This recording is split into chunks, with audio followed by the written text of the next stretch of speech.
नमस्कार, स्वागत है आपका न्यूज इंडिया में। मैं हूं आपके साथ अतुल प्रताप सिंह। मुनीर की मुखबिरी से पाकिस्तान की किरकिरी हो गई। मुनीर ने ऐसा खेल किया कि अब ईरान उसका माकूल जवाब देगा। बहुत सारे ऐसे सवाल हैं जिस पर हम चर्चा करेंगे, लेकिन सबसे बड़ी बात कि आखिर पाकिस्तान अपनों के जरिए ही अपने कैसे लोगों के बीच में घिर गया। एक तरफ मुनीर ने मुखबिरी की, अमेरिका ने उसका पूरा इस्तेमाल किया और फिर उसके बाद अब पाकिस्तान का हाल क्या होगा, क्योंकि अब ईरान हाल बेहाल करेगा। जो अभी तक कंगाला थी, जो कंगला पाकिस्तान था, अब वहां पर सवाल यह होगा कि बाकी अन्य देशों ने तो सीज फायर की बात कर दी, लेकिन पाकिस्तान के मुखबिरी से ईरान किस कदर नाराज है। और वहां पर सबसे बड़ी बात कि क्या तख्ता पलट हो सकता है, या फिर ट्रंप से बातचीत में मुनीर को कोई ऑफर दिया गया था और मुनीर ने उसके चक्कर में मुखबिरी तो कर दी, लेकिन अब पूरे पाकिस्तान के लिए मुश्किल भी बढ़ा दी है। ये तमाम ऐसे सवाल हैं जिस पर हम आगे चर्चा बढ़ाएंगे। इस बीच में ईरान और इजराइल के बीच जंग अभी थमी नहीं है और युद्ध थम भी जाएगा तो अंदर ही अंदर दोनों ही देशों में टीस रहेगी। लेकिन इस पूरी जंग में मुखबिर मुनीर ने कैसे पाकिस्तान की किरकिरी करवा दी है, फजीहत करवा दी है। ट्रंप ने दोनों देशों के बीच समझौता करवाया तो, लेकिन चारों तरफ पाकिस्तान की अब थू-थू हो रही है। हालांकि अभी अमेरिका भी इस चाल में फंसा हुआ है, लेकिन ईरान अब पाकिस्तान को छोड़ने वाला नहीं है। जो भी पाकिस्तान की ओर से आयात निर्यात होता था उस पर कहीं ना कहीं बड़ा और कड़ा असर पड़ने वाला है।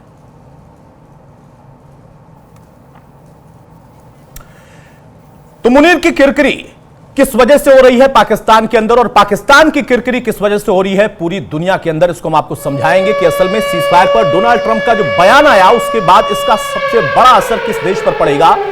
ईरान इजराइल ने सीज फायर का उल्लंघन किया, ये फिर से अब ट्रंप कह रहे हैं। ईरान ने भी सीज फायर का उल्लंघन किया है। दोनों देशों ने सीज फायर का उल्लंघन किया, ये बात कर रहे हैं ट्रंप। वो ट्रंप जो कि अभी तक क्रेडिट ले रहे थे कि मैंने सीज फायर करा दिया, यानी ना सिर्फ पाकिस्तान बल्कि इसके साथ साथ जो अमेरिका की स्थिति है वो भी फजीयत वाली है, क्योंकि ईरान पर हमला करने के बाद खुद अमेरिका के अंदर ट्रंप का खासा विरोध हुआ। उसके बाद खबर आती है कि अब सीज फायर हो गया है, लेकिन ये सीज फायर है या मिस फायर है अपने आप में सवाल है, क्योंकि अब ट्रंप फिर से कह रहे हैं कि एक तरफ मैंने सीज फायर करा दिया, लेकिन अब दोनों देशों ने सीज फायर का उल्लंघन किया है। ये ताजा अपडेट है। उनके बीच में यह सवाल है कि ईरान जो कि खासा नुकसान खाए बैठा है उसका रुख क्या होगा, क्योंकि वो एक तरफ सजा की बात कर रहा था, दूसरी तरफ ईरान ने स्पष्ट कर दिया है कि अगर उसके खिलाफ उसकी जमीन पर कोई भी ऐसा कृत्य होता है तो माकूल जवाब जरूर देगा। अब यहां पर सबसे अहम बात यह है कि इसका असर क्या पड़ेगा पूरे वैश्विक स्तर पर। आप देखिए कि ट्रंप ने पहले ही कह दिया अपने ऊर्जा मंत्रालय को कि आप ज्यादा से ज्यादा प्रोडक्शन करिए और तेल की कीमतें ना बढ़ें, दुश्मन देश का आप साथ ना दें, इसका ख्याल रखें। मैं खुद मॉनिटरिंग कर रहा हूं। दूसरी तरफ आप देखिए कि अगर भारत के लिहाज से रिश्तों की बात की जाए तो भारत से ईरान के रिश्ते अच्छे रहे, एक पॉलिसी टर्म रहे हैं, लेकिन अब वहां पर भारत ने बहुत बैलेंस अपना रुख दिखाया। लेकिन पाकिस्तान जो कि बाद में ईरान पर हमले की निंदा कर रहा था, लेकिन हमले के पीछे मुनीर की मुखबिरी सबसे बड़ी खबर थी, जिसके बाद अब मुनीर से लेकर पूरे पाकिस्तान की स्थिति बहुत ही ज्यादा दयनीय होने वाली है।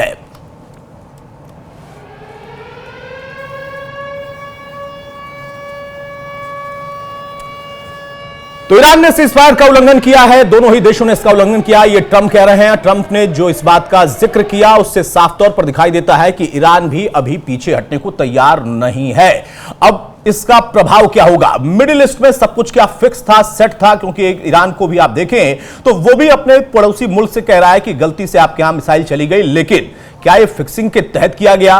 क्या इसमें कुछ इस तरीके की स्थिति थी जो कि ईरान भी टाल सकता था, इजराइल भी टाल सकता था, और अमेरिका को दखल अगर देना था तो वो कम से कम B2 बॉम्बर के जरिए नहीं बल्कि बातचीत के जरिए। हमारे साथ मौलाना असलम रिजवी साहब, ईरानी स्कॉलर, जुड़ चुके हैं। बहुत स्वागत है रिजवी साहब आपका। शुरुआत में आपसे ही कर रहा हूं। रिजवी साहब, मेरी आवाज अगर आप तक जा रही हो, सवाल सीधा है, इसमें जो मुनीर की मुखबिरी है वो पूरे पाकिस्तान की किरकिरी तय कर चुकी है? सबसे पहले न्यूज इंडिया के तमाम जिम्मेदारों को मेरा नमस्कार, आदाब और सलाम जी। आपको भी मेरा सलाम हो। बहुत ही अहम सवाल है और बहुत ही सेंसिटिव सवाल है, क्योंकि ईरान ने इस बारे में कि आसिम मुनीर ने मुखबिरी की है, ऑफिशियली कुछ नहीं कहा है, लेकिन पूरे ईरान में गम गुस्सा पाया जाता है कि इसमें आसिम मुनीर का हाथ है। और अगर वहां पर आप किसी भी ईरानी से सवाल कीजिए तो वो इस वक्त आसिम मुनीर से और पाकिस्तान की गवर्नमेंट से बहुत ही नाराज नजर आ रहा है। और मेरा ख्याल ये है कि इसका जो असर है वो ईरान और पाकिस्तान के ताल्लुकात पे अच्छा नहीं पड़ेगा। क्यों? इसलिए कि इसके पीछे जो साजिश थी वो सिर्फ ईरान को तबाह करने की नहीं, बल्कि वहाँ के रहबर अयतुल्लाह खामेनी को शहीद करने की थी। और ईरान सब कुछ बर्दाश्त कर सकता है, अपने महबूब लीडर की शहादत को बर्दाश्त नहीं कर सकता। लिहाजा आपका कहना बिल्कुल सही है कि मुखबिरी हुई है, और मुखबिरी के साथ साथ वो जो B-2 बॉम्बर ने अटैक किया है उसमें भी एक खबर ये है, मैं इसको वेरीफाई नहीं कर रहा हूँ, कि उसमें पाकिस्तान की मदद ली गई है। बिल्कुल सही कहा आपने, पाकिस्तान की मदद ली गई है, वेरीफाई भले नहीं है लेकिन इसके तमाम चर्चाएं थी कि अपना एयर स्पेस दिया। और मुनीर ने पॉइंट वाइज एक एक डिटेल बताई कि कहां कहां पर आप हमला कर सकते हैं। अब यहां पर अगर मुनीर की स्थिति को हम समझें तो क्या मुनीर ने मुश्किल अपने लिए खड़ी कर ली या फिर पूरे देश के लिए खड़ी कर ली? देश के अंदर की स्थिति क्या होगी? ईरान जो कि अभी भी सीज फायर का उल्लंघन झेल रहा है, उसके ऊपर आरोप लग रहा है, इजराइल भी कह रहा है कि उसने उल्लंघन किया है, ट्रंप कह रहे हैं कि दोनों ने उल्लंघन किया है। ईरान इस बात को खास तौर पर याद रखेगा कि हां, हम पर यह हमला या हमारी जो स्थिति अभी है उसका सीधा जिम्मेदार वो देश है जो कि बाद में अमेरिका के हमले की निंदा कर रहा था, यानी पाकिस्तान। देखिए, पाकिस्तान एक ऐसा मुल्क है कि जिसमें किसी भी एतबार से स्टेबिलिटी नहीं है। चाहे वहाँ की पॉलिसी हो, चाहे वहाँ का कोई दूसरा नेता हो, उसमें भी स्टेबिलिटी नहीं है। आपने देखा होगा कि बल्कि यकीनी तौर पे आप जानते हैं कि कोई भी प्राइम मिनिस्टर जो है पाकिस्तान का, उसने अपना टर्म पूरा नहीं किया है, बल्कि उसको जो है वहाँ की फौज ने जो है बाहर कर दिया, उसको उसकी मियाद को मुकम्मल होने से पहले ही। तो वहां पर किसी भी एतबार से स्टेबिलिटी नहीं है। और आपने बहुत सही कहा है कि इसका खमियाजा जो है भुगतना पड़ेगा, क्योंकि पाकिस्तान की, मैं गवर्नमेंट की बात कर रहा हूँ, पाकिस्तान के लोगों की बात नहीं कर रहा हूँ। वहां पर ज्यादातर लोग वो हैं जो इस इजराइल और ईरान के जो कॉन्फ्लिक्ट में वो ईरान के साथ हैं, और ईरान के लिए उन्होंने दुआएं भी की हैं। मैं गवर्नमेंट ऑफ पाकिस्तान की बात नहीं कर रहा हूँ, मैं वहां की जनता की बात कर रहा हूँ। तो अगर ये खबर पाकिस्तान में फैल जाएगी तो आसिम मुनीर की कुर्सी के लिए बहुत ही बुरा खतरा सामने आएगा। रिजवी साहब हमारे साथ आप बने रहिए। हमारे साथ संजय खन्ना साहब, डिफेंस एक्सपर्ट भी जुड़ रहे हैं। बहुत स्वागत है सर आपका। और सवाल सीधा कि एक तरफ ईरान और जो इजराइल के बीच का तनाव था उसको खत्म करने का क्रेडिट ट्रंप ले रहे, लेकिन ट्रंप ने जो कदम उठाया उसमें साथ मुनीर ने दिया। अब पाकिस्तान खुद टारगेट पर है, अंदरूनी तौर पर भी और ईरान के भी। देखिए, ये जो स्टेटमेंट दी थी ट्रंप ने कि एक एक्स पे ट्वीट डाल के वो जो है उन्होंने सीज फायर करवा दिया है इजराइल और ईरान के बीच में। उन्होंने, जहां तक मुझे लगता है, ये प्रीएम्प्टिव जो है ट्वीट डाल दी, मतलब वो चीज होने से पहले ही उन्होंने जो है ये ट्वीट डाल दी। क्योंकि जो वो, मैं सच बताऊं तो मैं हमेशा ट्रंप साहब को जो है एक बच्चा समझता है, छोटा बच्चा जो इस टाइप की हरकतें करता रहता है। वो छोटा लेकिन शरारती बच्चा कहें तो ज्यादा बेहतर है। बिल्कुल सही बात है। शरारती से बेहतर जो है खन्ना साहब, शरारती से बेहतर उसको बेवकूफ बच्चा कहिए। नहीं, बेवकूफ तो है ही है, बेवकूफ तो है ही है, उसमें कोई शक नहीं है। तो उन्होंने ये फटाफट ट्वीट डाल दिया कि कोई और क्रेडिट ना ले ले इसकी, क्योंकि जो कतार के अमीर हैं उन्होंने पूरी संधि वार्ता जो दोनों देशों के बीच करवाई, तो वो उनको ये लगा कि कहीं जो है वो क्रेडिट ना ले जाएं और ट्रंप साहब पीछे रह जाएं। ठीक है, ट्रंप साहब ने दोनों देशों से बात की होगी थ्रू ये कतार के अमीर से, और तभी ये चीज संभव हुई है। पर ट्रंप जो है वो, सच बताओ तो, एक तो झूठ बहुत बोलते हैं और वो विश्वास करने लायक नहीं है। आपने देखा होगा कि चाहे ऑपरेशन सिंदूर के जब शुरू होने से पहले जो है, जब ये सब हो रहा था, तब उन्होंने बोला था कि ऑपरेशन सिंदूर में मैं इंडिया के साथ हो। पर जब जंग छिड़ गई तो उसके बाद जो है वो पीछे हो गए। और यहाँ पे भी जो इजराइल और ईरान के बीच जंग हुआ है वो एक्चुअली यूएस और ईरान के बीच होना चाहिए था, पर ट्रम्प साहब ने जो है चालाकी से इजराइल को आगे कर दिया कि आप जो है इनसे निपटो। और आप देखिए कि जो है 9-10 दिन के बाद ही जो है ट्रम्प ने इसमें एंट्री की है। अब जो उन्होंने ये जो 3 टारगेट्स जो मेन थे जिसके पीछे ट्रम्प साहब जिद लेके बैठे थे कि उन्होंने जो है इनको डिस्ट्रॉय करना है, तो जो नतान्ज है, इफ्सान है और फोर्दो है, ये जो न्यूक्लियर साइट्स हैं ईरान की, तो उनको अपने B-2 बॉम्बर्स भेज के जो है जो उनके बॉम्ब्स हैं GBU 57 वो इस्तेमाल करके जो है उन्होंने, और क्रूज मिसाइल, तो उन्होंने जो है वहां पे तो उस चीज को तबाह किया है। पर कितना तबाह कर पाए ये जब कोई ग्राउंड पे असेसमेंट करेगा तभी पता चलेगा, क्योंकि अभी हम सब सैटेलाइट इमेजरी देख रहे हैं। इमेजरी देख के यही लग रहा है कि वहां पे बहुत ही ज्यादा बर्बादी हुई है, पर कितनी हुई है पता नहीं। तो ट्रम्प साहब ने जो है जो उन्होंने करना था उन्होंने तो कर दिया, और इजराइल को इसमें जो है शुरू में डाल दिया और अपना प्रॉक्सी बना के। तो जैसे ही उनका काम हो गया वो आप देखिए पीछे हट गए। कल जो है ईरान ने मिसाइल्स जो ये जो कंट्री है उसके ऊपर उन्होंने, जहाँ पे अमेरिका का बेस है, उस कतार के जो जहाँ पे अमेरिका का मिलिट्री बेस है उसके ऊपर उन्होंने मिसाइल्स दागी हैं। और ये जो सुनने में आ रहा है, पढ़ने में आ रहा है, वो ये है कि ईरान ने अमेरिका को भी बता दिया था और कतार को भी बता दिया था कि हम जो है मिसाइल्स वहां पे फायर करेंगे। तो इसका ये मतलब है कि ईरान जो है वो भी नहीं चाहता था कि एस्केलेशन हो, और कम से कम अभी 60-65 घंटे हो गए हैं तब से लेके अभी तक ईरान में जो है ये इंटरनेट सर्विसेज बिल्कुल बंद है।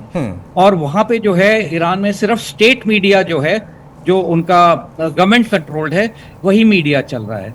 तो कल जब अटैक किया था तो उसके बाद जो है ईरान ने अपने देश में अपने मीडिया पे जो है ये खबर डाल दी कि हमने जो है वहां पे अटैक किया है और बहुत ज्यादा भारी नुकसान हुआ है, जो हकीकत में बाद में पता चला कि सिर्फ एक मिसाइल वहां पे जा पाई। ठीक है सर, मैं आपको रोक रहा हूं। हमारे साथ फखार यासूफजई पाकिस्तानी पत्रकार भी जुड़ चुके हैं। बहुत स्वागत है सर आपका।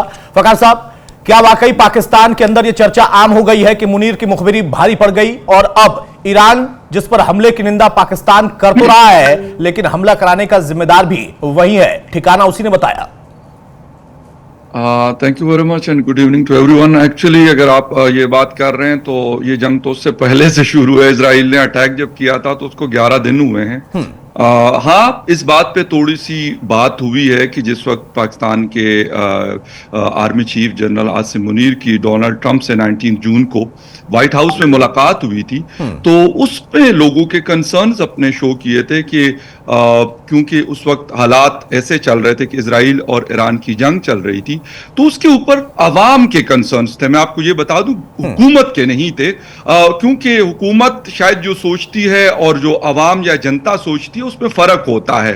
यहां पर अगर मैं आपको पाकिस्तानी अवाम की बात करूं, किसी भी जगह पर किसी भी एरिया में आप चले जाते, अभी जब जंग हो रही थी 11 दिन से, तो मैं ये कहूंगा कि हर तरह से सपोर्ट, जो एक मॉरल सपोर्ट थी, और हर कोई ये चाहता था कि ईरान जो है वो अगर इजराइल के साथ लड़ रहा है तो ये बातें भी तक हुई कि पाकिस्तान उसकी हेल्प करे। लेकिन क्योंकि अवाम ये तो नहीं कर सकती कि अवाम कोई चीज ले जाकर और ईरान के हवाले कर दे, कि वो हुकूमत करती है। वो आपको पता है हमारे यहाँ एस्टैब्लिशमेंट का रोल बहुत ज्यादा होता है, बड़ा स्ट्रांग होता है, तो वो चीजें वो डिसाइड वो करते हैं। बहरहाल अगर जहां तक बात है इस चीज की कि ईरान की मुखबरी, तो मेरे ख्याल से ईरान की मुखबरी की किसी को जरूरत नहीं थी। ईरान भी ये जानता है, और ये पता इजराइल को भी है, ये मिडल ईस्ट को भी है, और एज वेल एज ये यूएस भी जानता है कि अगर वो 18 घंटे की फ्लाइट लेकर और वो पहुंचे हैं वहां पर, उन्होंने बॉम्बिंग की है, उन्होंने 3 इंस्टॉलेशन को डिस्ट्रॉय किया है B-2 के जरिए, मतलब 14 टन का एक एक बॉम्ब था, वो उन्होंने गिराया है। तो क्या ईरान को इस चीज का नहीं पता कि ये कैसे हुआ है? और दूसरी बात, मेरे ख्याल में आजकल सैटेलाइट इमेजेस के जरिए, अभी रिसेंटली पाकिस्तान और इंडिया का क्लैश हुआ था, आप हमारे यहाँ की चीजें दिखा रहे थे, पाकिस्तान ये वहां की दिखा रहा था। तो ये मेरे ख्याल में इतनी कोई मुश्किल चीज नहीं है, चीजें आ जाती है। बेशक आप उसको स्टेट मीडिया, कंट्रोल्ड मीडिया चलाए तब भी खबर बाहर आती है, अगर आप उसको ओपन करें तब भी। अगर इजराइल से खबर आ रही है तो ईरान से भी खबर आ रही है। ईरान का भी शायद इजराइल से ज्यादा नुकसान हुआ है, क्योंकि ईरान के मुकाबले में इजराइल छोटा मुल्क है, वहां की इतनी ज्यादा पॉपुलेशन नहीं है, और ईरान जितना बड़ा मुल्क भी नहीं है। लेकिन ईरान ने जो उनके पास अवेलेबल रिसोर्सेज थी, अकॉर्डिंग टू दैट उन्होंने उसको एक टफ टाइम बहरहाल इजराइल को दिया। और शायद मुझे लगता है कि जब से इजराइल बना है 1948 से अभी तक, शायद ये पहली दफा हुआ है, अगर 67 की वॉर की बात की जाए अरब इजराइल की, तो शायद ये उससे ज्यादा शदीद किस्म का जवाब था जो ईरान ने इजराइल को दिया है। और गालिबन यही एक चीज थी जिसकी वजह से अमेरिका को भी लगा कि अगर हमने ये बॉम्बिंग नहीं की तो एक तो इजराइल उनसे नाराज हो जाएगा, और दूसरा ये था कि ईरान को अंडर प्रेशर लाना था, जो मैं कहूंगा कि शायद उस तरीके से वो नहीं लेके आ सके। कोई पैनिक, मैंने बहरहाल मेरी कुछ लोगों से तेहरान में, जायदान में कुछ लोगों से इन कांटेक्ट रहा हूं, लेकिन मैंने वो पैनिक नहीं देखा जो शुरू में हमें लग रहा था कि शायद बहुत। ठीक है, यानी आपको पैनिक फिलहाल दिखाई नहीं देता है। फकार साहब की बात से रिजवी साहब आप सहमत हैं? क्या वाकई सिर्फ आवाम के जरिए ही चर्चा हुई, हुक्मरान के जरिए कुछ नहीं हुआ? और अब इस चर्चा को थोड़ा सा दूसरे ट्रैक पर हम ले जाते हैं कि एक तरफ मुखबिरी है और किरकिरी है, लेकिन दूसरी तरफ जो असर है ईरान पर हमले के बाद पूरे विश्व पर, अलग अलग जगहों पर, तेल की सप्लाई से लेकर तमाम चीजें, उसमें पाकिस्तान की स्थिति क्या है? क्योंकि पाकिस्तान को भी बहुत कुछ वहां पर गैस पाइपलाइन से लेकर तमाम चीजें, उसके भरोसे वो था, लेकिन अब उसकी मुश्किल शायद बढ़ सकती है। हालांकि फकार साहब कह रहे हैं कि नहीं, मुनीर के मिलने से, मुलाकात करने से या मुखबिरी करने से भी हुक्मरान पर उसका कोई असर नहीं है, अवाम जरूर चर्चा कर रही है। जी, मैंने शुरू में ये बात कही थी, मैं बता दूं फिर एक बार के वकार साहब यहाँ पर मौजूद हैं, कि ईरान में ऐसी बातें हो रही हैं कि आसिम मुनीर का इस जंग में किसी न किसी एतबार से इनकी मुदाखलत है। अलबत्ता मैंने पहले भी कहा था कि मैं इस खबर को वेरीफाई नहीं इसलिए नहीं कर रहा हूं कि गवर्नमेंट ऑफ ईरान ने अभी तक ऐसी कोई बात नहीं कही है। ये सारे चर्चे पब्लिक के दरमियान है, जनता के दरमियान है, और उनमें हल्की सी नाराजगी है। उनके जहन में ये बात है कि ये जो B2 के जरिए से ईरान के न्यूक्लियर सैटेलाइट पे हमला किया था साइट पे, तो उसमें पाकिस्तान का हाथ है। फिर रिपीट कर रहा हूं, ये बात सारी अवाम में है, पब्लिक में है, लेकिन नाराजगी बहरहाल है। ये मुझे ऐसा लगता है कि पाकिस्तान और ईरान आपस में मिल के हो सकता है इस मसले को हल कर लें, अगर कोई ऐसी बात है तो। ठीक है, खन्ना साहब, डिफेंस एक्सपर्ट के तौर पर आप इन तमाम चीजों की बारीकियों को समझते होंगे। जो मिजाज पाकिस्तान का है, जो मिजाज खासतौर से मुनीर का है, और जो मुलाकात हुई उसके बाद जो अब इस वक्त, वो चाहे ईरान की बात हो, पाकिस्तान की बात हो, फकार साहब कह रहे हैं कि नहीं, सिर्फ आम जनता में यह चर्चा थी, रणनीतिक तौर पर या हुक्मरानों की तरफ से कोई बात नहीं कही गई। उस मिजाज को अगर हम समझें, उस पैटर्न को समझें जिसको वो फॉलो करते हैं, आपको लगता है कि आराम से ऐसे ही रहेंगे और ईरान से जो भी कोई तलखी बढ़ी है उसे मैनेज कर लेंगे? देखिए, जब ये मुनीर साहब जो है अमेरिका गए थे, तो वहाँ पे प्रेसिडेंट ट्रंप के साथ जो है 1-on-1 उनकी मीटिंग हुई थी। और जब वो 1-on-1 मीटिंग हुई थी तो उस टाइम कोई भी प्रेस को उन्होंने मना किया था कि वहाँ पे नहीं रहेंगे। कुछ चीज़ें जो मैं अपने एक्सपीरियंस से बता सकता हूँ कि एक तो देखिए, मैंने जब स्टार्टिंग किया था तो मैंने ये बोला था कि ट्रंप साहब जो है वो एक बच्चे हैं, तो और फिर मौलाना साहब ने बोला कि नहीं, वो जो है बदमाश बच्चे हैं। तो जब ट्रंप साहब को ये बोला कि पाकिस्तान जो है आपको नोबेल पीस प्राइज के लिए करेगा नॉमिनेट, तो बहुत खुश हो गए। और उन्होंने जो है मुनीर साहब को जो है बुला लिया वहाँ पे अपने पास, और वहाँ जो डिस्कशन हुई है हुई होगी मेरी समझ के हिसाब से, सबसे पहले तो ये नोबेल पीस प्राइज के लिए जो है उन्होंने धन्यवाद दिया होगा। दूसरा जो है, उन्होंने जो क्रिप्टो करेंसी पाकिस्तान में आने वाली है, उसमें अमेरिकन प्रेसिडेंट की फैमिली जो है टोटली इन्वॉल्व है, और एक नीदरलैंड्स की कंपनी है जो कि जिसके थ्रू जो है वो पाकिस्तान में एंट्री करेंगे और वो बहुत बड़ा बिजनेस जो है स्टार्ट करना चाहते हैं। तो ये उनकी पर्सनल रिक्वायरमेंट थी ट्रम्प साहब की बताने की। उसके बाद जो मीडिया में है, जो हम सुन रहे हैं या पढ़ रहे हैं, उसके हिसाब से जो है पाकिस्तान में जो अमेरिकन न्यूक्लियर वॉरहेड्स पड़े हुए हैं, जो मिसाइल्स पड़ी हुई हैं, उसके ऊपर जब हमने ब्रह्मोस अटैक किया था तो उसमें से एक साइड पे जो है थोड़ा पता सुनने में आया था कि रेडिएशन भी हुआ है। तो वो जायजा लेना चाहते थे कि वहां पे क्या नुकसान हुआ है।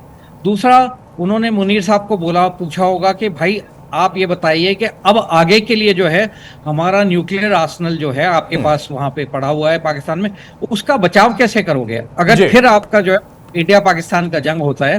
तो आपने देख लिया कि इंडिया की कितनी ज्यादा क्षमता है, तो वो तो बिल्कुल ही वहां पे तबाह करेंगे और हमारे न्यूक्लियर आर्सेनल भी खत्म होगा, आपका देश भी खत्म हो जाएगा। तीसरा, उन्होंने ये बोला होगा कि आपको क्या चीज चाहिए कि आप हमारे जो न्यूक्लियर आर्सेनल है उसको सेफगार्ड करके रखें, अमेरिका उसमें आपकी क्या मदद कर सकता। अगला जो उन्होंने ये बोला हिंदुस्तान जो है सब कॉन्टिनेंट में, और अब तो सब कॉन्टिनेंट तो छोड़िए, अब तो विश्व में सबसे फास्टेस्ट ग्रोइंग इकोनॉमी है, और हर जगह जो है जब हमारे प्रधानमंत्री मोदी साहब की स्टेटमेंटशिप जो है उसकी वजह से इंडिया का रुतबा और जो लोग जो वर्ल्ड लीडर्स हैं वो सुनते हैं मोदी साहब की और मानते हैं उनको। तो आप जो है हिंदुस्तान के ऊपर नजर रखिए कि वहां पे क्या हो रहा है। अगला, हमें आपके एयरबेस इस्तेमाल करने हैं। नेक्स्ट है कि हो सकता है कि हम कुछ अपना जो ईरान के खिलाफ इस्तेमाल करने वाला जो हमारा सामान है, मिलिट्री सामान, वो हम आपके वहां पे जो है रखेंगे और इस्तेमाल करेंगे। तो ये सब करके जो है मुनीर साहब वापस आ गए और इनके एक पाकिस्तान के एक हिस्से से जो है वहां से भी मिसाइल्स दागी गई हैं ईरान में। अब ये मीडिया रिपोर्ट है, इसकी कोई पुष्टि नहीं है, पर अगर ये चीज उठी है मीडिया में तो कहीं ना कहीं कोई सुराग होगा, तभी ये चीज जो है आगे आई है।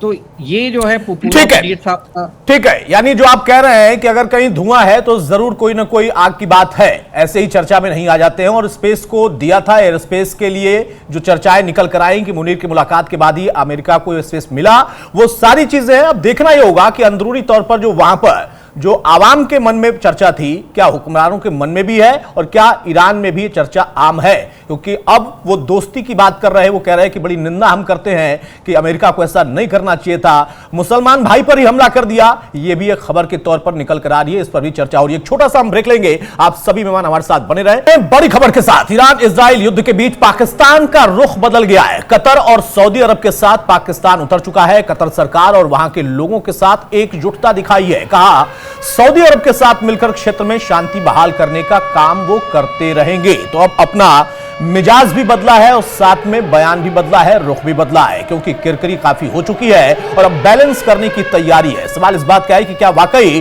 पाकिस्तान इसे बैलेंस कर पाएगा, क्योंकि जो वहां चर्चा है और जिस तरीके का रुख मुनीर का इसके पहले भी रहा है, वहां पर अगर पाकिस्तान को फिर से कहीं ट्रंप की शह मिल जाती है तो वो अपना अंदाज बदल भी सकता है। इस बात का आभास ईरान को खासतौर पर हो गया है। हमारे साथ तमाम मेहमान इस वक्त बने हुए हैं।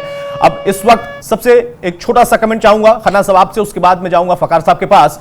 जो अभी रुख बदलने की बात है, यही मिजाज है पाकिस्तान का? वो अपनी सहूलियत देख रहे हैं और क्योंकि अमेरिका को वो नाराज नहीं करेंगे, पर उन्होंने किया और उसके बाद जो है अब वो अपना पोजीशन चेंज करेंगे और अमेरिका को जो है खुश करके रखेंगे। ठीक है फकार साहब, अब आप बताइए, जो चर्चा हम लोग कर रहे हैं उसमें जो अंदाज अब बदलने की बात है, अपना रुख बदलने की पाकिस्तान की बात है, बैलेंस करने की कोशिश कर रहे हैं, लग रहा है कि हाँ मामला उल्टा पड़ सकता है या पड़ चुका है? देखिए, जहां तक बात है इस चीज की कि ईरान के साथ पाकिस्तान की कोई मतलब रिलेशंस में खराबी आई है, तो yesterday morning, early morning, Iran के जो एम्बेसडर है उन्होंने प्राइम मिनिस्टर ऑफ पाकिस्तान से मुलाकात की। अभी इस जंग के दौरान पाकिस्तान के प्राइम मिनिस्टर की 2 दफा टेलीफोनिक कॉन्वर्सेशन हुई है ईरानी प्रेसिडेंट के साथ। फिर ओआईसी जो कॉन्फ्रेंस रही है इस्तांबुल में, पाकिस्तान का उसमें जो रोल है वो पाकिस्तान के फॉरेन मिनिस्टर इसहाक डार वहां पे गए थे। तो ऐसी चीजें नहीं है कि अगर आप ये समझ रहे हैं कि ईरान के साथ या ईरान, पाकिस्तान में ये बातें भी हो रही है कि जी हिंदुस्तान के साथ शायद हमसे ज्यादा दोस्ती थी, लेकिन उन्होंने क्या रोल प्ले किया। एक दफा नरेंद्र मोदी साहब ने टेलीफोन किया है, वो भी कल या परसों किया। इससे पहले इस पूरे जंग में मतलब नरेंद्र मोदी साहब 4th largest economy, 4th largest आपकी फोर्स है, 4th लार्जेस्ट डिफेंस बजट है, तो अमेरिका के साथ आप लोगों के बहुत करीबी ताल्लुकात हैं। क्या रोल प्ले किया आपके प्राइम मिनिस्टर ने या आपके कंट्री या आपके गवर्नमेंट ने, ये भी एक क्वेश्चन है, ये होना चाहिए। पाकिस्तान के साथ तो मसले भी रहे, क्योंकि सऊदी अरेबिया और ईरान के जब मसाइल थे तो हम प्रो सऊदी अरेबिया वाले ग्रुप में रहे हैं सारी जिंदगी। अभी जाकर ईरान और जब उनके आपस में मामलात सेटल डाउन हुए तो ईरान के साथ हमारे ताल्लुकात बेहतर हुए, ना कि खराब हुए। और ये ईरान की आवाम को भी पता है, ये ईरान की गवर्नमेंट को भी पता है कि इस रीजन के अंदर रहने वाली कंट्रीज, मिडिल ईस्ट हो, पाकिस्तान हो, इंडिया हो या अफगानिस्तान हो, किसने क्या रोल प्ले किया है, कौन हमारे साथ था और कौन हमारे साथ नहीं था, ये सारी चीजें, ईरान कोई बच्चा नहीं है। चाबहार पोर्ट आप लोगों के पास है, आप लोगों ने क्या रोल प्ले किया वहां पर? करना तो चाहिए था ना, कम से कम आप कहते कि भाई आप टेलीफोन तो पहले कर लेते कि इजराइल ने आपके ऊपर अटैक किया। लेकिन क्योंकि इजराइल अभी पाकिस्तान के खिलाफ आपके साथ खड़ा था, उनके ड्रोन हमारे हर शहर में पहुंचे थे और उसको ऑपरेट भी इजराइल ही कर रहे थे, तो इस वजह से लाजमी सी बात है Israel was most important than Iran for the Hindustan. तो इसीलिए आप अगर ये कहते हैं कि जी हम अमेरिका देखें, अमेरिका के साथ भी हमारे मामलात हैं, हम उनसे पैसा लेते हैं, ये किसी को शक व शोभा नहीं होना चाहिए। चीन से हम डिफेंस इक्विपमेंट लेते हैं और सीपैक में हम उनके साथ है। रशिया के साथ हमारे रिलेशनशिप अब बेहतर हो रहे हैं, ठीक है। ये इस वक्त की अगर सिनेरियो अगर हम देखें तो ये है। हिंदुस्तान के साथ हमारा मतलब कभी बेहतर ताल्लुक हो जाता है, कभी खराब हो जाते हैं, कभी जंग भी हो जाती है, कभी नॉर्मलसी भी हो जाती है, तो ये सिलसिला चल रहा है। लेकिन ईरान के साथ जहां तक बात है इस चीज की कि पाकिस्तान की तरफ से ये मिसाइल फायर किए गए, ये कोई मजाक नहीं है कि पाकिस्तान की तरफ से ईरान के ऊपर मिसाइल, पाकिस्तान की तरफ से मिसाइल। दूसरी बात, ये ब्रिगेडियर साहब ने बात की कि पाकिस्तान से बेसिस चाहिए। मैं आपको बता दूं, मैं अफगानिस्तान, खैबर पख्तूनख्वा और बलूचिस्तान को एज ए जर्नलिस्ट कवर करता हूं गुज़िश्ता 10 सालों से। मुझे यह बताइएगा कि उनके मिडिल ईस्ट के अंदर इस वक्त 52,000 ट्रूप्स डिप्लॉयड हैं। इराक के अंदर है, बॉर्डर किसके साथ शेयर कर रहा है? ईरान के साथ।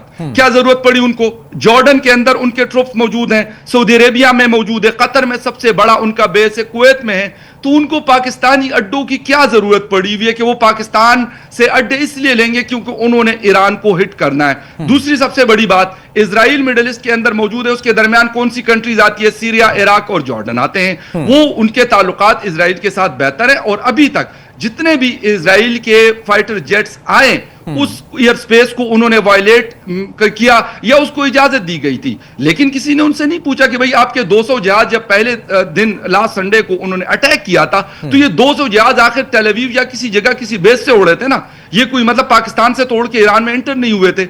इसलिए ये चीजें करना, ये मतलब प्रॉक्सीज और इस तरह की कंस्पायरेसी थ्योरीज के ऊपर बात करना, मेरे ख्याल ये नहीं है। ये ईरानियंस को भी पता है, ये न्यू दिल्ली में बैठी हुई आप लोगों की हुकूमत को भी पता है और ये पाकिस्तान इस्लामाबाद में बैठी हुई गवर्नमेंट को भी पता है। हाँ, पाकिस्तान ये करता है कि पाकिस्तान अमेरिका के साथ जरा ज्यादा जाके मतलब वो कर जाता है जो नहीं करना चाहिए। मैं कहता हूं आप ताल्लुक रखें, अमेरिका के साथ भी रखें, आप सऊदी अरेबिया के साथ भी रखें, आप ईरान और चाइना के साथ भी रखें, लेकिन आप ये नहीं कि आप एक तरफ बिल्कुल झुक जाएं और आप कहें कि जब आपकी नेशनल सिक्योरिटी कमेटी की मीटिंग होती है तो आप अमेरिकन अटैक को जो ईरान के ऊपर हुआ उसकी कंडेमिनेशन आप ओपनली नहीं करते। आप कहते हो ये तशवीशनाक, इट्स कंसर्निंग। तो ये चीजें ये पाकिस्तानी अवाम कुल्लम कुल्ला कहती है कि पाकिस्तान को मतलब इन हमलों की करनी चाहिए थी कंडेमिनेशन। जो अमेरिका ने उनके ऊपर तकरीबन 14 जो वो क्लस्टर बम गिराए हैं, मतलब वो न्यूक्लियर बम जैसी उसकी ताकत होती है, उससे अर्थक्वेक आया उन शहरों के अंदर, तो उसके ऊपर पाकिस्तान को करना चाहिए था जो पाकिस्तान ने नहीं किया। ठीक है रिजवी साहब, आप सहमत हैं फखार साहब जो बात कह रहे हैं, लेकिन उसमें एक सवाल मेरा ये जोड़ रहा हूं मैं कि जो इस वक्त की स्थिति है, अगर मुनीर ने मुखबिरी की और वाकई इसका एहसास पाकिस्तान को भी अब हो रहा है, ईरान को हो चुका है और उसमें मुनीर कोई व्यक्तिगत फायदे के एजेंडे के साथ पहुंचे थे कि मैं मुखबिरी करूंगा, ईरान पर हमला होगा, उसके बाद मेरा व्यक्तिगत यह फायदा हो जाएगा, क्योंकि जब अमेरिका हमला करेगा तो सबको निस्तानाबूद कर देगा। वो अलग बात है कि सीज फायर की नौबत आ गई और जो हमला हुआ वो मिसफायर हो गया। देखिए, मुझे दाऊद देहलवी का एक शेर याद आ रहा है कि खूब पर्दा है कि चिलमन से लगे बैठे हैं, साथ छुपते भी नहीं, सामने आते भी नहीं। तो कहने का मकसद यह है कि ये जो हालात हैं इस वक्त पाकिस्तान और ईरान के, ये दोनों अभी तक दोनों की गवर्नमेंट ने, दोनों की सरकार ने पत्ता नहीं खोला है। इसलिए हम और आप अगर इस सिलसिले में कुछ बातें करते हैं, जैसे मैंने पहले भी कहा था, तो वो बहुत ज्यादा शायद इम्पोर्टेंट और अहम न हो सके। ये देखना है कि पाकिस्तान क्या कहता है, ईरान क्या स्टेप लेता है, और हो सकता है कि बहुत जल्दी, क्योंकि हालात तशवीशनाक बहरहाल हैं, तो या ईरान से या पाकिस्तान से कोई मिनिमम फॉरेन मिनिस्टर के रैंक का कोई एक दूसरे के मुल्क में जाएगा और जाकर मसले को हल करेगा। सबसे बड़ी बात देखिए ये है कि ईरान इस एक दो दिन में एक बहुत बड़ा ताकतवर मुल्क बनकर उभरा है। आयतुल्लाह खामेनी एक बहुत बड़ी शख्सियत, यूँ आप कह सकते हैं कि इस वक्त दुनिया की सबसे ताकतवर, वैसे तो कहा जाता है कि डोनाल्ड ट्रंप हैं, लेकिन अगर देखा जाए तो सबसे ताकतवर अगर कोई शख्सियत बनकर सामने आई है, उभरी है, तो आयतुल्लाह खामेनी है। लिहाजा इस वक्त ईरान की हर बात की अहमियत दी जाएगी, और मुझे यकीन है कि पाकिस्तान ने अगर कोई गलती की है तो इस गलती की वो भरपाई करेगा, उसको कवर करेगा, जुबरान करेगा, उसकी तलाफी करेगा। लेकिन ये बहुत जल्दी हो जाना चाहिए, क्योंकि इस वक्त ईरान की जो शक्ति है उसको नहीं है कि फ़कत मिडल ईस्ट की कंट्रीज ने, बल्कि जो सुपर पावर्स हैं जैसे अमेरिका है, रूस है, चाइना है, इन लोगों ने भी भांप लिया है। और वो इज्जत जो ईरान को मिलनी चाहिए थी अब जाकर इस सीज फायर के बाद मिली है। मुझे उम्मीद है कि पाकिस्तान और ईरान इस मसले पर संजीदगी से बैठकर गुफ्तगू करेंगे, और अगर कोई बात ऐसी है तो उसमें आसिम मुनीर साहब को जो है जरूर पनिश देना चाहिए, उनको सजा मिलनी चाहिए, क्योंकि उन्होंने, हिंदी में कहते हैं, विश्वासघात किया है, धोखा दिया है, और ये वो धोखा है जो काबिल माफी नहीं है, पाकिस्तानी अवाम के एतबार से भी और पाकिस्तानी हुकूमत के एतबार से भी। ठीक है खन्ना साहब, इसी सवाल को मैं आगे बढ़ाता हूं। जो सवाल खड़े किए हैं यहां पर रिजवी साहब ने, उनका कहना है कि अगर धोखा दिया है, मुखबिरी की है, तो पनिश होना चाहिए। आपको लगता है कि हां, पाकिस्तान के अंदर जिस तरीके से तख्ता पलट कभी भी हो सकता है, इस तरीके की चीजें आम होती हैं, वहां पर ताकतवर सेना है या वहां पर सत्ता में बैठे लोग ताकतवर हैं, ये बताने की आपको जरूरत नहीं है, आप बेहतर जानते हैं, पुराना अनुभव आपका है। अगर ऐसा कुछ निकल कर आता है कि हां पनिश वाली स्थिति मुखबिरी के इल्जाम में, तो वहां आपको क्या लगता है कि कदम क्या होगा, पाकिस्तान का, सरकार का, या मुनीर और सेना का? देखिए, सबसे पहले मैं जवाब देने से पहले मैं फकत साहब को बताना चाहूंगा और उनको क्लैरिफिकेशन देना चाहता हूं। उन्होंने बोला कि इजरायलीज जो है वो आके हमारे देश में जो है ड्रोन्स उड़ा रहे थे पाकिस्तान की तरफ ऑपरेशन सिंदूर में। फकत साहब, ये बिल्कुल ही गलत आपने जो बयान दिया है, एब्सोल्युटली गलत है। हिंदुस्तान की फौज में काबिलियत है हर वेपन सिस्टम को इस्तेमाल करने की, और ये अभी से नहीं है, बहुत पहले से है। हम ठीक है, हम जैसे आप जो है अपने कंट्री में आर्म्स और एमुनेशन जो है इंपोर्ट करते हैं, हम भी कई देशों से करते हैं, जबकि अब हमारे देश में जो है आत्मनिर्भरता आ गई है, and we have started producing our own weapon systems in our own country. And we have seen about the BrahMos, कि ब्रह्मोस ने जो है आपके वहां क्या तबाही मचाई थी। तो ये सब जो है इंडिया में काबिलियत है, तो हमें किसी और देश की जरूरत नहीं है। ऑन द कॉन्ट्ररी, मैं आपको ये बताना चाहूंगा, एंड आपको तो पता ही होगा, बट तभी मौलाना साहब को भी बताना चाहूंगा कि जब ऑपरेशन सिंदूर हुआ तो आपके देश में जो है टर्की के पायलट्स, ड्रोन पायलट्स थे, और उसमें से 2 पायलट जो है मारे गए थे। और बट ये चीज एक्नॉलेज नहीं की ना टर्की की गवर्नमेंट ने, ना आपकी गवर्नमेंट ने, but this is authentic news that I am giving. दूसरा सवाल जो दूसरी चीज जो मैं बताना चाहूंगा जी। कि इट इज वेरी अनफॉर्चुनेट कि जो आपके फील्ड मार्शल हैं, सॉरी मैं उनको मुल्ला मुनीर बुलाता हूं, मैं उनको फील्ड मार्शल नहीं बुलाता हूं, वो पढ़े लिखे हैं और वो जब अपनी एलीट को, अपनी फौज को एड्रेस कर रहे थे तो मतलब इट इज वेरी शॉकिंग कि वो बोलते हैं कि काफिर्स को जो है टू नेशन थ्योरी को जो है वो he is not acceptable, it is not acceptable and जो इंडियंस हैं वो काफिर्स हैं एंड काफिर्स के साथ जो है जिस तरह से बर्ताव करना चाहिए वो होना चाहिए. How can military see in at least in our country we are very particular. हमारे यहाँ सभी रिलीजन्स हैं, हिंदू भी है, पाकिस्तान भी है, सॉरी हिंदू भी है, मुस्लिम भी है, क्रिश्चियन, सिख, ईसाई, मतलब you name it, we have all the religions in arm forces. But हमारी सोच ऐसे नहीं होती है. अगर मुसलमानों का कोई त्योहार होता है तो हम फौज में जो है, चाहे हम किसी भी जात के हम जाके जो है वो सेलिब्रेट करते हैं. और वैसे ही मुसलमान जो है जब हिंदुओं का कोई या क्रिश्चियंस का या सिख का कोई फेस्टिवल होता है तो वो जाके बिल्कुल मिलजुल के जो है वो सेलिब्रेट करते हैं. बट आपके फील्ड मार्शल पढ़े लिखे वो इस टाइप की I am sorry to use this word but घटिया बात करते हैं. It is very very shocking. ठीक है फकार साहब, आप भारत पर सवाल खड़े कर रहे हैं, कर सकते हैं, बिल्कुल अधिकार है आपको कि हमारा रुख क्या रहा. हमारा रुख रहा जो ईरान के साथ वो स्पष्ट है.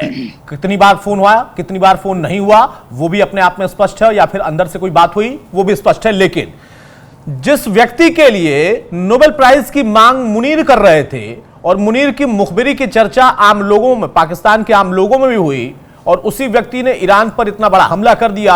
अब जब ईरान ने बैकफायर किया, अच्छा खासा किया, ठीक ठाक नुकसान इजराइल को भी पहुंचाया और यूएस के बेस को भी पहुंचाया, तो शांति दूत की जो मांग उठाई गई थी पाकिस्तान के जरिए, वहां के फील्ड मार्शल के जरिए, अब वो बात कितनी चुभेगी लोगों को. खुद आपको भी मुझे लगता है कि चुभ रही होगी कि ऐसे व्यक्ति के लिए नोबेल प्राइज शांति दूत के तौर पर मांग की जा रही थी, हमारी सेना के प्रमुख के, वो मांग कर रहा है.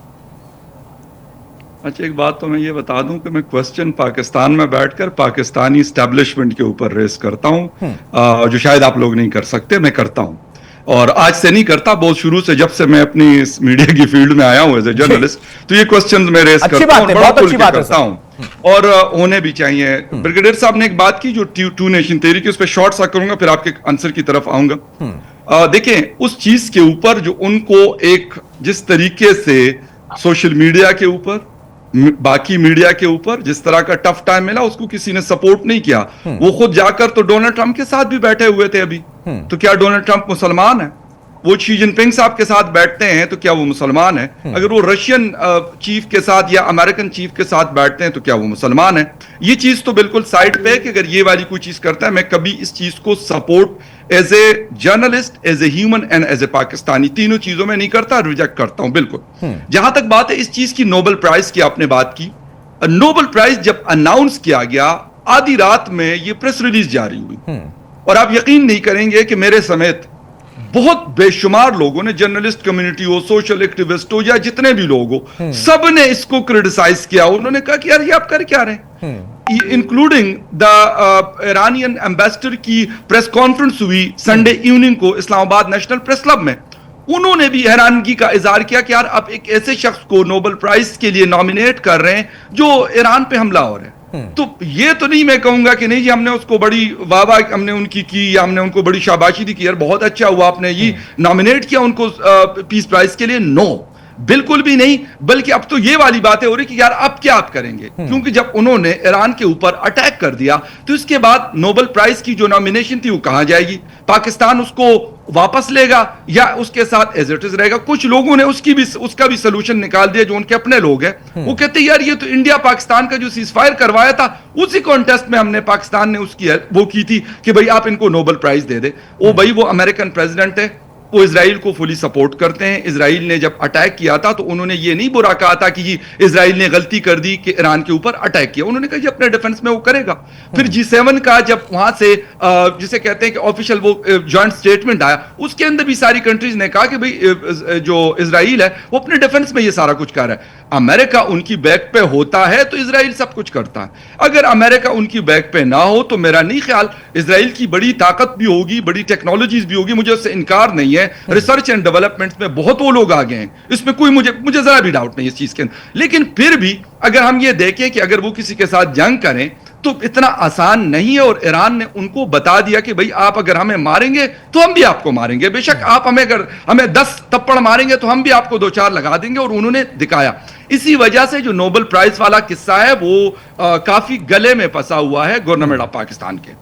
ठीक है, वो जिसके कहने पे हुआ वो सबको पता है, और रात को प्रेस रिलीज जिसने जारी की वो भी सबको पता है। इसीलिए अब डोनाल्ड ट्रंप साहब को वो नोबेल प्राइज अगर पाकिस्तान के कहने पे मिलता है या नहीं मिलता, लेकिन जो पाकिस्तानी अवाम है, पाकिस्तानी मीडिया के लोग हैं या जो सोशल एक्टिविस्ट हैं, उन्होंने उसको जिसे कहते हैं कि वो मीम्स बनी, वो मजाक बना हुकूमत का, उनके लोगों का, जो मैं कहता हूं कि शायद वो एक्सपेक्ट भी नहीं कर रहे थे कि हमारे साथ ये होगा। ये चीजें होती है। मैं कहता हूं, मैं ये नहीं कहता कि मैं हिंदुस्तान के ऊपर, हिंदुस्तान का अपना सिस्टम है, जो वो करना चाहता है वो करे, ईरान अपना एक अलग मुल्क है, वो जो करना चाहता है करे, मुझे उससे कोई कंसर्न नहीं है। हाँ, मैं वो चीजें कहता हूं कि एज ए मीडिया पर्सन हमें अगर कोई चीज गलत लगती है ईरान के अंदर, पाकिस्तान के अंदर, अफगानिस्तान के अंदर या हिंदुस्तान के अंदर, we should raise those questions.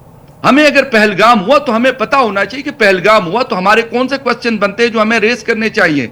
Israel का ईरान के ऊपर अटैक हुआ तो अनबाइस्ड होकर हमें बात करनी चाहिए कि क्या हो रहा है वहां पर। ठीक है, अगर पाकिस्तान ने एयर स्पेस की बार बार बात हो रही है, आप सारे लोग बात कर रहे हैं, मैं कहता हूं कि इस टेक्नोलॉजी के दौर में कोई चीज चुप सकती है। अगर पाकिस्तान की तरफ से एक सिंगल बुलेट भी चलाया जाए और ईरान को उसका पता ना चले, यह नामुमकिन है। ठीक है, दूसरी बात, अगर एयर स्पेस पाकिस्तान की उन्होंने यूज कर दी, अदरवाइज वैसे अगर हम बात करें तो मेरे ख्याल में उनको एयर स्पेस यूज करने की जरूरत भी नहीं थी।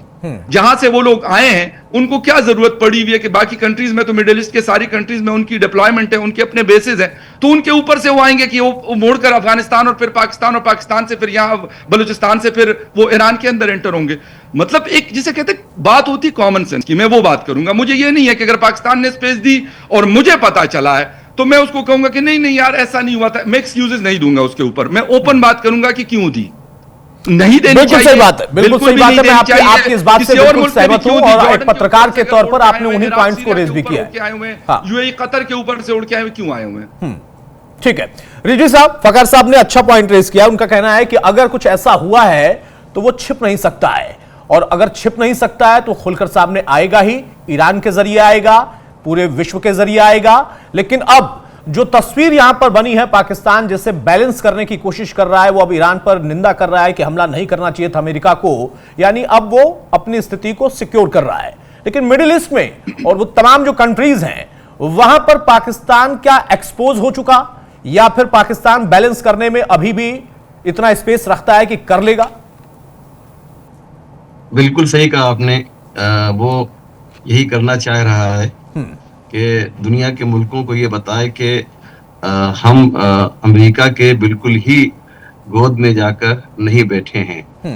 असल में बात जो कुछ लोगों के जहन में जो खदशा है, जो शक व शुबहा है, वो ये है कि आसिम मुनीर के साथ जो आसिम मुनीर ने जो बिरयानी खाई है ट्रंप के साथ, वो बिरयानी जो है उनको तो हजम हो गई है, लेकिन जो पाकिस्तान के लोग हैं, जो पाकिस्तान में रहने वाले हैं, उनको वो बिरयानी जो है अभी तक हजम नहीं हो पा रही है। क्यों? इसलिए कि उनके जहन में ये ख्याल पैदा हो रहा है कि व्हाइट हाउस में वहाँ का जो सदर है, जो राष्ट्रपति है, वो एक मुल्क के चीफ ऑफ आर्मी को बुलाकर पर्सनल लंच पे या डिनर पे उसको बुलाए और खाना खिलाए।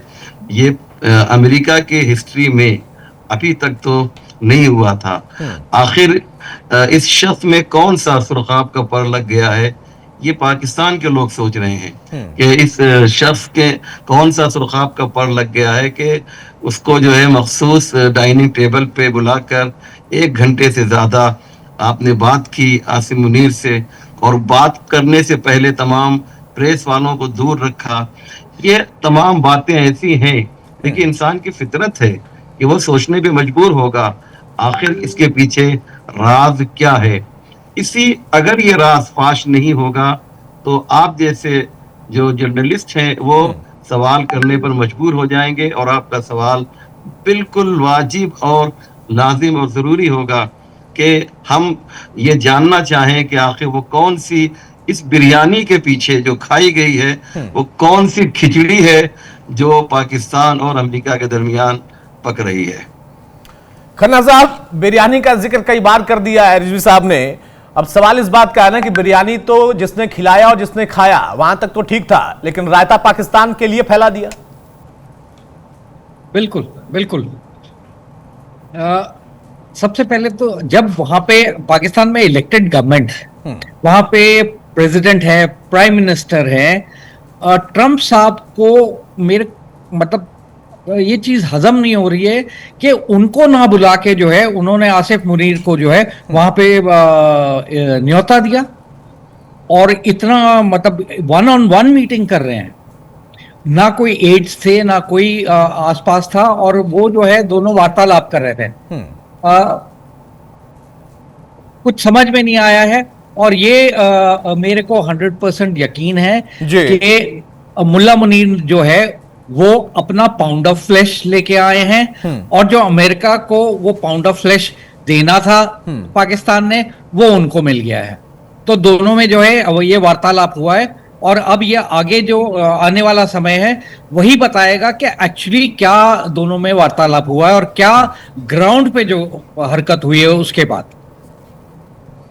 ठीक है फकार साहब, फाइनल कमेंट ही आपका चाहूंगा, बहुत संक्षेप में 2 मिनट आपको देता हूं। जो बात रिजवी साहब ने कही, जो बात खन्ना सर सवाल के तौर पर उठा रहे हैं कि पका क्या था, कौन सी खिचड़ी पकाने गए थे, बिरयानी खाते हुए रायता फैलाने गए थे। आपको पता है, पत्रकार के तौर पर आप लोगों ने भी इस पर रिसर्च किया होगा, आप लोग भी चर्चा कर रहे होंगे, पाकिस्तान में भी इस पर बातें हो रही होंगी कि आखिर असली मकसद क्या था। अब शांति पुरस्कार दिलवाने के तो गए नहीं थे, वो तो बिरयानी खाने के बाद उन्होंने मांग उठाई।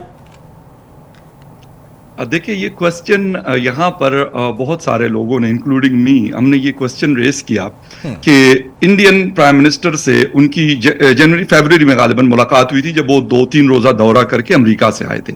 वहां पे आप लोगों का मैं हमेशा ये बात करता हूँ और पाकिस्तान में बैठकर अपने शोज में ये बात करता हूँ कि भाई वहां पे कोई जनरल साहब, आप लोगों के भी आर्मी चीफ होते होंगे, ऐसे तो नहीं कि आप लोग बगैर आपके चीफ नहीं होंगे, आर्मी के एयरफोर्स के भी होंगे, तो उनमें से कोई भी जनरल देवादी साहब जो हैं वो वहां पे हमने कभी उनको नहीं देखा।